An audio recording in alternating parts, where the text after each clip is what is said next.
Good afternoon, ladies and gentlemen. Happy to welcome Ryder Cup captain Jim Furyk to the 99th PGA Championship and back to Quail Hollow Club, where he has had some success winning in 2006, along with a couple of runner-up finishes. Jim, again, welcome back to Quail Hollow. Talk to us a little bit about your game and what you think out there about Quail Hollow. How many practice rounds have you had so far? I've played 18 holes. I went 5 holes, 4 holes, 9 holes the last 3 days. I've actually, it's been a little bit of a tough season. Sure didn't surprise anyone with that statement in here. As of late, since the US Open, I've been battling a little bit of an injury with my shoulder. I really haven't said much about it and kept quiet, but the more I keep playing, the more I'm struggling and actually been in a little bit of pain here the last 2 to 3 weeks. So I've been trying to kind of keep playing a little bit each day, but not overdo it, and hope to get through the event unscathed and well, and be able to compete. So it's been a frustrating year, I'll say that. As far as the golf course, interesting. You know, you never know what to expect. I always enjoy coming to Quail Hollow. I love Charlotte. It's a wonderful city, and I have some great memories of playing here, from a win, from a loss in a playoff. I think 3 years ago now, lost by 1 to J.B. Holmes after a good Sunday round. So it's a place I'm comfortable. You know, we're used to seeing it such different condition, drier, firmer, faster. I look at the clubs that I've hit into holes in the past, and a lot of times it's maybe 5 clubs more this week. And I've heard a lot of the longer players even amazed at how much club they're hitting in the greens. I heard someone on the putting green say that when Rory won here, he didn't have more than either a 7 or an 8 iron in any par 4 during the week. And, you know, he's hitting a lot of mid to long irons into certain holes. So golf course is playing totally different. Wet. But because it's wet, that makes the fairways play a little wider, makes the greens maybe a little bit more accessible. I still think scoring will be okay. It's just a different golf course than we've seen. It's a different animal than we've seen in May for a very long time. And it looks like with the forecast, it's not going to get any shorter. It's probably going to continue to stay long, and we're going to have a lot of club in our hands. So the redo is interesting. 1, 4, and 5 are all new holes. 1 could be the toughest opening hole in golf. It actually looks like a really nice par 5 to me, but for some reason they put par 4 on the card. And number 4 is a beautiful par 3. The green is very severe. I don't think you'll see that as much this week. You know, it should be softer, should be somewhat receptive, but if it were firm and fast, I think it would be a very difficult green to hit. And I think the 5th hole is one of the prettiest holes on the golf course. One of the new redos, I think it's phenomenal. It's one of my favorite holes on the golf course now. So it'll be an exciting week. I always, like I said, Quail Hollow's got a soft spot in my heart. I've had a lot of events here. Love playing here. It's a bit different course and maybe a bit different condition as far as how wet it is, but it's always a great place to come to. Let's talk a little bit about Ryder Cup. You recently took a trip over to Paris, saw some of the facilities. That is impressive right there. Putting the points list up in front of me, just in case. We'll get to the team in a second, but you did take a look at the golf course. You took a look at some of the hotel facilities. What's your take? What'd you like? Well, the Trianon Palace is beautiful, the location where the teams will be staying, but obviously for me, I was just really interested in seeing the golf course. I've heard so much about it from the European Tour players. Most of the folks I've talked to would consider that one of the top 5, probably even top 3 courses they play on the European Tour every year. I think one of the genius moves of all for Ryder Cup Europe is really having that event at a course where their players are comfortable, and a course actually here where their players really like. They've had the French Open there now, I think, over 20 times in the last 25 years. The players know the golf course well. They like the course, and they're used to the shots that it takes. And, looking at the champions on the wall there at Le Golf National, you see a lot of guys that can control the golf ball, that are accurate hitters, that hit a lot of fairways, a lot of greens. It doesn't look like a place where you're going to be long and wild and bomb it all over the place and score. It looks like I guess depending on setup, of course, it looks like a place where you need to control the golf ball, hit a lot of fairways, greens. It'll favor a good ball striking team, and it's a golf course that I really liked. I had a chance to. I took my dad over. My family was there. My in-laws. My dad and I drove around it for 2 or 3 hours one day. Had a yardage book in my hand. Unfortunately, it was in meters, but it was still nice to have. I had to do a lot of math during the day, and so drove around it. Looked at the golf course, then I was able to take my father, my son, and my father-in-law out to play a round of golf on it, and really just kind of enjoyed the golf course, enjoyed the family time. But I really enjoyed the golf course, and I'm looking forward to it. I think it'll be a great venue for the event. So as we take a look at the current point standings, my guess is that you probably like what you saw at the US Open and the Open Championship. Well, it's very early in the process. We identified early on, much as in the past, the events that were going to gain points this year were the major championships, the World Golf Championships, the Players.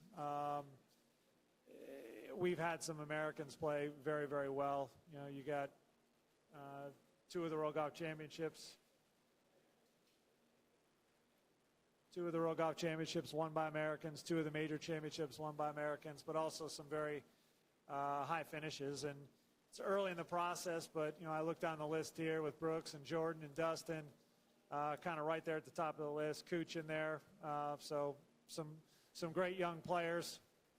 Cooch provides obviously some stability, some veteran leadership, some humor, which is always needed. And, again, early in the process, but it's good to see guys playing well. But really, we made the points list, identify the guys that were playing well in the year of, and everyone has a great opportunity next year to play well in 2018. We want to put the guys on the team that really are playing well and are in good form going into the Ryder Cup. And with the way the points work, that'll give everyone a great opportunity to make the team next year. And hopefully we have, some of the things we've had in the past is, I felt like we had a bunch of guys playing very well at Hazeltine last year as a vice captain. Some of the hardest things for us to really identify was, we got to sit 4 guys, and it's difficult to figure out sometimes who those are going to be because we had a team that was playing very, very well. So as a captain, that is definitely the problem you hope to have, trying to figure out who to sit. Very good. Let's go to questions. Front row, number 1. T. Jim, can you just kind of take us through what your thoughts were of what Jordan was able to do in that final round at Birkdale last month? I'm going by a little bit of what I've seen on tape and a lot by what I've heard from folks who watched it live. I was playing in Alabama, so I was finishing up my 4th round, and as soon as I got done, signed a few autographs and ran into the locker room. I was hoping to catch the finish, and Jordan had a trophy in his hand at the time. So a lot of it was hearsay. I watched a lot on the Golf Channel that night. Pretty amazing to be,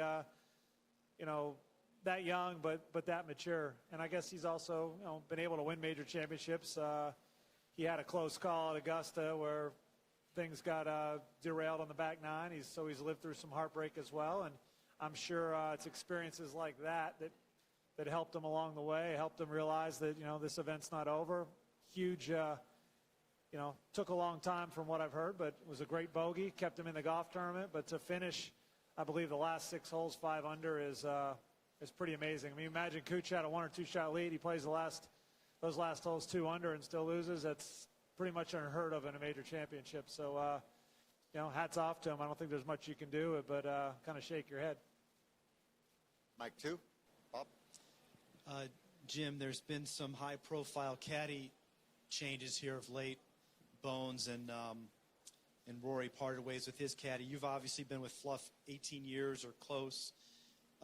Could you talk to how that relationship has lasted so long, and also, have you guys ever argued? Has there ever been any dark moments between you, as it doesn't really seem that way from outside the ropes? The secret really is Fluff has to put up with a lot of my crap, and he's really good at it, to be honest with you. There's always going to be an ebb and flow. I think, obviously Phil and Bones, that one, I think caught everyone by surprise for the most part, but they're both classy individuals. I have the utmost respect for both of them. I think the comments they made about each other and how much they appreciate that relationship and that friendship throughout the years is evident. Sometimes things are going to change. I think the reason that Fluff and I have lasted so long, really, I give him a lot of credit for that, really, and that he loves what he does, and I mean that for anyone, for what I want to teach my children growing up. If you enjoy going to work every day and you enjoy what you do for a living, you're going to be that much better at it, but you're going to be a happy person. And I think Fluff really enjoys what he does for a living. He shows up for work. He's the same guy on the bag, whether I shoot 58 or 88. 58 or 78, he's the same guy. His cadence doesn't change. His belief in me doesn't change. I guess I've just appreciated that over the years. And have we ever argued? Of course. I think it's human nature. Really not that serious. I've been a little grouchy the last couple of weeks, but a lot of it's because I haven't been feeling that well. And I'm probably quick to be demanding or that. And I think he accepts that. And, I usually come back and say, man, I was a pain in the rear end yesterday. Sorry about that. And he laughs it off. We have a long history together. And I think I hate to compare it to a marriage, but it has a lot of similarities in that, I care a lot about Mike and whether or not, he caddied for Peter Jacobsen for 19 and a half years. He's been on my bag for 18 years. No matter what, Peter's always going to love Mike. He's always going to care a lot for him. He was part of Peter's family for a long time, and the kids called him uncle. He's a good man, so I have those kind of feelings for Mike, and no matter what, I would always, he's always going to be in my corner and always going to be on my side, whether he's on the bag or not. But everyone always asks me how long he's going to last, and I'm pretty sure now that he's going to outlast me. I'm kind of 10 years ago it didn't seem it, but now I think my money's on Fluff. Follow-up? What's the thing you lean on him for the most?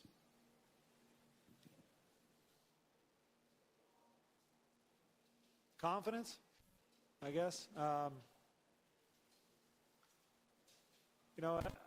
like to have a yardage book. I like to get the yardages. I like to make decisions. But he's there to back me up. He's there to play that round of golf as if he's in my skin. And so I may pick a yardage, pick a club, but I'm always going to ask him his opinion. And I don't want a guy that's a yes man that's always going to agree. But if he disagrees, I need a good reason why. And, he'll do that once in a while, but he's there really to for confirmation, to back me up and to give me a lot of confidence. But I really have to believe in that. I can't think he's going along with it and give me a yes and not working his tail off during it. And so, the fact that he agrees, the fact that he's working hard at it like I am, it gives me a lot of confidence. I thought you had a mic already. We'll go to mic 1 here, and then we'll go to Rex. Jim, you mentioned a few minutes ago that you were able to take your dad, father-in-law, and son out for a round of golf. I'm just wondering if you can kind of describe what maybe the pride was like for you as the Ryder Cup captain to be able to share that with them. And then also, can you just give us the prognosis on the shoulder? Do you have to just get some rest? Or I'm not sure yet on the prognosis. They rolled out kind of the red carpet at Le Golf National, so the red captain's cart was out. Kind of proud to ride around that. With Dad, it was fun to have my son see the cart. As far as the golf, we don't play a lot of golf together. My son doesn't play a lot of golf. So I can't remember the last time the four of us, if the four of us have ever played a round of golf. My dad and son and I have played a little bit here and there, but because Tanner doesn't play a lot, we don't tend to do that. So it was just a lot of fun to kind of hang out. I'm not on vacation that often where I go play a round of golf and really don't care at all about how I play. It's more about the day. Golf's always been a lot more about work for me and trying to get better. So it was a special round just in that I think it's something we'll talk about at Christmas, years to come. It was a great bonding experience, I think, for the whole family. As far as my shoulder, I had an MRI last week on Tuesday. I received a cortisone shot on Wednesday. I really don't have a lot of issues with my shoulder as far as pain from the shoulder. A lot of it has a lot to do with the muscles around the shoulder, the clavicle, into the SC joint in the sternum. I'm not sure we've pinpointed the issue yet. I've kind of followed some guidelines as far as treatment and rest and trying not to beat it up, see if I could get ready to play this week. My goal, if in a perfect world, I would probably play this week and next, do the best I can, and then probably head home and really need to figure out exactly what's wrong. And, hopefully like 6 to 8 weeks off where you can let the healing process go and be fine with that. But, I wish I knew more. I think the biggest disappointment is that MRI showed, they called it an irregularity in the shoulder. It wasn't a slap tear. It wasn't. They didn't think it was a labrum tear. It didn't seem that serious, but you said I've been in quite a bit of pain playing, so I need to figure out what it is and get healthy again. This sport is this sport's difficult enough to play when you're healthy, and it's hard to play the best guys in the world and best players in the world when you're not 100%. So my goal for these 2 weeks is to get my health, to work hard in the off season and come out raring to go when I get a chance to have some starts in the future. Rex on mic 1. You mentioned that you're not really putting a lot of stock into what the team looks like now for obvious reasons because there's so much time. I remember Davis Love saying the exact same thing a year before the matches. I'm just curious, how much are you talking with the former captains and kind of trading ideas off of them? Is it a regular thing? I've seen a lot of Davis. We've played a lot together. We got paired together in Alabama, played some practice rounds together. The fact that I was one of his vice captains helps. I feel like I can bounce a lot of ideas off, and we had a working relationship at Hazeltine. We'll all be together, helping Strick out here soon. I can learn a lot from that process with Strick and Tiger and Davis and Freddie. There's a lot of experience in that room, and the four of us are going to do whatever we can to help Strick out. So that'll be the process. I think the best thing about looking at that points list, and right now, is it important that we've had Americans win the World Golf Championship, 2 World Golf Championships, 2 majors? In the whole scheme of things, it doesn't. It's over a year till the next Ryder Cup, but it sure is fun. I mean, if we sat here and we had to talk about how bad everyone was playing, it wouldn't be much fun. So it's a nice feather in a cap. It makes my life a lot easier right now, and for coming to this press conference. But also I root for those guys. I mean, I've played alongside of them on many teams, right? I've now been their captain a couple times in the President's Cup and the Ryder Cup. I root for those guys all the time, and when I'm not playing, I want to see those guys do well, if that makes sense. It's fun to see them play well. Hopefully we're having the same conversation next year about this time, but more importantly, I want to have this conversation, about 2 weeks out, maybe during the Tour Championship next year as we're getting ready to get on a plane and head to Paris. That would be a nice time for everyone to be in great form. Mic number 4, please. Jim, we've been asking guys all week what it felt like when they were shooting their lowest round ever. As Mr. 58, can you describe what it felt like that day when you were on the course? I guess just so unexpected. I really had played pretty well last summer and got in a funk at the PGA last year and left from PGA to go to Hartford and had about 7 rounds in a row where I wasn't really comfortable with my swing. I wasn't playing that well, scrapping it out to make 2 cuts. And I'm in 70th place, on Sunday morning in Hartford on a 29-day trip away from home. I mean, I was ready. I had a flight booked as tight as I could. I mean, bags packed. I was pretty much in the best mood of the week because I was going home, to be honest with you.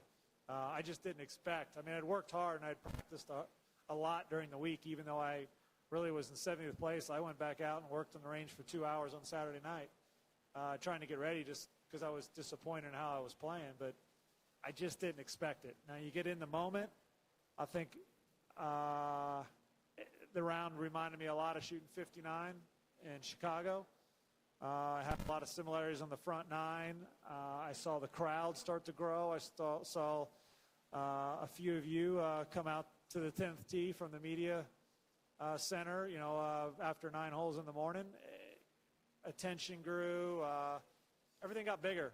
I think every shot was taped on the back nine. So it went from a routine round of where most guys mail it in to it felt like I was trying to win a golf tournament on the back nine. So it was a lot of fun, to be honest with you. And I think because I'd already done it once and because I had the same exact thing happen, I was able to kind of slow that back nine down a little bit where things didn't feel like they were in hyper speed. And I was able to pretty much enjoy the process a lot and not maybe get caught up in the emotion of it all.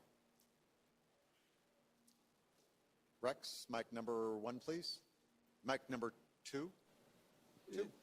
I'm sure you saw the news yesterday about the PGA moving to May and the players moving back to March. It's not going to impact your captaincy next year, but going forward, can you imagine, will it have any kind of impact on the team, seeing that the last major being played now will be separated from the Ryder Cup a little bit more? It'll be something that our Ryder Cup committee will have to address as far as when the points list will end. Davis last time at Hazeltine, I think we had to switch it last year because of the Olympics. So we moved the points list back, I think, to maybe after Boston or after New York. I can't remember which one. It's something that I mentioned to Julius last week as we talked. I'll be interested to see how much farther. So when's the Tour Championship going to end? When's the last giant event that most of the guys on the Ryder Cup team are going to play? When is that event, and how much time is between the Tour Championship and now the Ryder Cup? Will there be 2, 3, 4 weeks in between? 2 weeks might be good. It gives the guys maybe a chance to take a deep breath, right?